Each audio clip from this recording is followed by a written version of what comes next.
Hi there, it's Susie Iverson, otherwise known as Susie Q Scraps, and today I'm going to demonstrate how you can take Doodled Kraft papers like this set that I have in my store and add some color to them to make your layouts more unique. We'll also look at how you can cut out some of those shapes and put patterned and colored papers behind for another look. For this tutorial, I'll be using Photoshop Elements 9, but the steps should be the same in earlier versions of Elements as well as in Photoshop CS.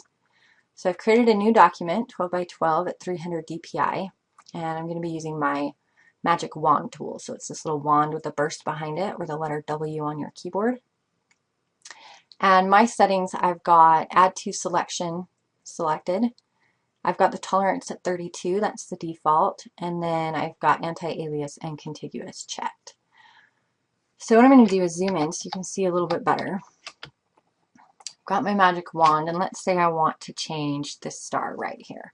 I'm going to go ahead and click inside it, and as you can see, it's missed this little spot here, which is why I've got Add to Selection. I can click in there, and it'll add that little bit of color in there. I'm going to zoom out a bit so you can see. Now what you want to do is go to a new layer and then hit Alt Backspace to fill it and Control D to deselect. Now this just filled with whatever color I had in my foreground color. We can change that, and you can do that before or after. I tend to do it after so I can get all my shapes and then start playing around. So let's go ahead and do that. And typically I would probably put my entire layout together first, and then I would so I could pick which stars I wanted, like on this layout. She probably didn't need to spend time coloring some of the hearts under here, but once she had all of her layout on, she could decide, okay, I want these different hearts colored, or on this one, these are the ones that I want cut out. But for the simplicity of this tutorial, I'm just going to show you how to do it on just the plain background without anything else distracting us. So let's say I also want to do this star. So make sure you're selected on your paper layer, click on it, and again, I'm going to zoom in, and it grabbed that spot there this time. So that's good. I'm going to do another new layer, Alt Backspace, Control D to deselect. Now I could have selected the layer I already did with a star and filled it again, but if I want my stars to be different colors, I'm going to go ahead and give myself the option of having them on different layers so I can play with them separately.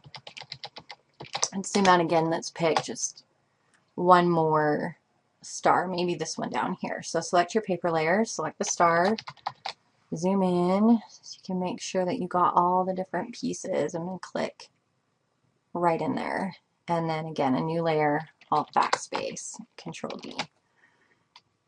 And zoom back out. So those are the 3 stars that I've picked. Now at this point, if I like those colors, perfect, I'm done.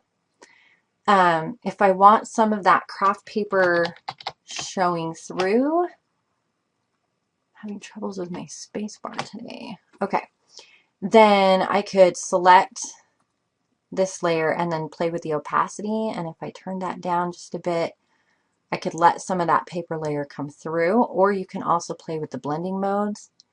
Maybe I want soft light, you could try multiply, and then it looks like you colored in and you've got that texture of that paper showing through, whereas if you leave it just as is, it's just a flat color. So that's something you can play around with. Depending on the colors, you'll want different blending modes. You might want a combination of changing the blending mode and the opacity. I'm going to zoom back out. Now say like those were not the colors that you really wanted. What if you wanted this to be a purple color instead? I'm going to go ahead and create a new layer above it and Control G to clip that layer to it. It's not going to look any different yet because it's transparent. But let's say we were using a Life Express Colorfully, and I've got this plaid paper and I want to use the purple from it. So I'm just going to click on my color swatch here, and it's going to give me my eyedropper tool, and I'm going to select the purple and click OK. I'm going to go back to my star paper, and I'm on the layer I want to fill. I have the color I want, so just Alt Backspace, and that will change that color to purple. And so then that gives you the option if you want this one to be blue. Again, a new layer clipped to the star you want. I'm going to go back to here and grab this blue color. Click OK. Back to the star paper, fill that layer, make it blue. So that's how you can then change the different colors separately. If they were all on the same layer, you'd have to use a few more tricks to get it the way you wanted it. Okay, so now let's look at if we wanted to make those pattern fills instead of color fills. If you wanted them to be different patterns, then you would drag in, say, this pattern,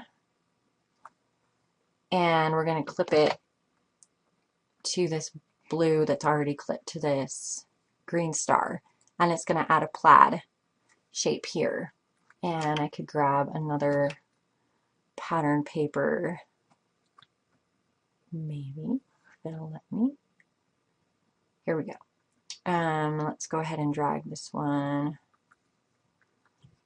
up into this layer again, and let's put it above the purple layer and clip. So now we've got the dots here, and we could shrink that and move it around if we want the dots smaller. That's how you could do separate patterns if you wanted different patterns on each star.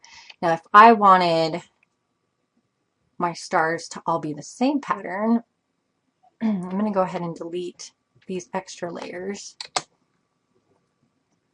So I've just got my 3 green stars. If I wanted them to all be the same pattern, I would go ahead and select all those stars and merge them, Control E, so they're all one layer. So I could just drag in this plaid paper and clip it to one layer, and now it's showing on all 3 of those stars. That's how I would do that. Now, say I don't want the pattern to look like it's on top of the paper or just filled in the lines, but I actually want it to look like I cut out these stars and the pattern paper's behind. What I would do is drag the pattern paper behind the Doodled Kraft paper, and then you would Control click on the thumbnail, and that would select these star shapes. Then you would click on your pattern paper and you would hit delete, and then you can hit Control D to deselect and then turn off that green layer. Now your plaid's behind. It doesn't look different to having the plaid on top until you add a shadow, and then you get the illusion that that plaid paper is actually behind this craft paper. So there you go. That's how you can change these to color fills, how you can adjust those color fills so you get some of the textured paper and texture of the paper showing through the color, as well as how you can add a pattern fill on top or cut out those shapes to make it look like the pattern is coming from behind. If you have any questions, please feel free to email me, SusieQScraps@gmail.com. Thanks.